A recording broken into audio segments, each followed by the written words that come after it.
Le Paris Saint-Germain, l'Olympique de Marseille, et l'AS Monaco ont été sanctionnés pour ne pas avoir respecté les règles du fair-play financier. Dans un communiqué officiel publié ce vendredi, l'UEFA a communiqué la liste des clubs qui sont en dehors des clous du fair-play financier. 3 écuries françaises sont dans le collimateur de l'instance, le Paris Saint-Germain, l'Olympique de Marseille et l'AS Monaco.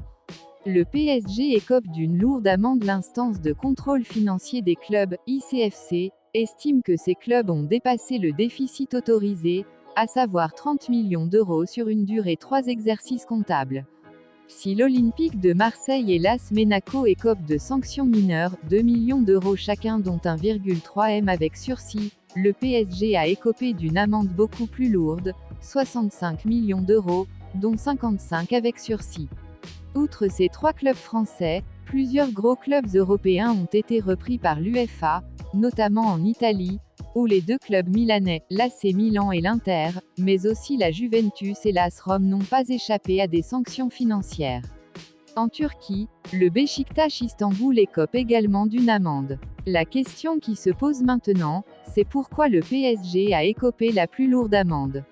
Parmi tous les clubs concernés, c'est le PSG qui écope de la plus forte amende, car il est celui qui a le plus dépassé le déficit admis par l'UEFA. Elle s'élève à 65 millions en tout, dont 55 millions d'euros avec sursis. Ce qui veut dire que Paris doit payer immédiatement 10 millions d'euros. Pour leur part, l'OM et Monaco écopent de la pénalité financière la plus faible. Elle est de 2 millions d'euros chacun, dont 1,7 million avec sursis, soit 300 000 euros chacun payables immédiatement. Paris, Marseille et l'ASM ont 3 ans pour se mettre en conformité à la suite de procédures ouvertes en février ou mars. Ces sanctions s'appliquent dès à présent en vertu de l'accord de règlement que les 8 clubs en question ont signé. Ils ont ensuite 3 ans, le PSG, l'OM et Monaco sont dans ce cas, ou 4 ans pour se mettre progressivement en conformité avec les règlements du fair-play financier sous peine de sanctions revues nettement à la hausse.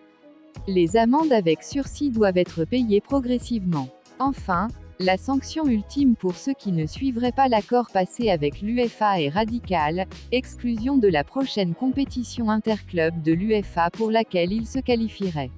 Cette mesure s'applique, sous condition, aux saisons 2024 à 25 et, ou 2025 à 26.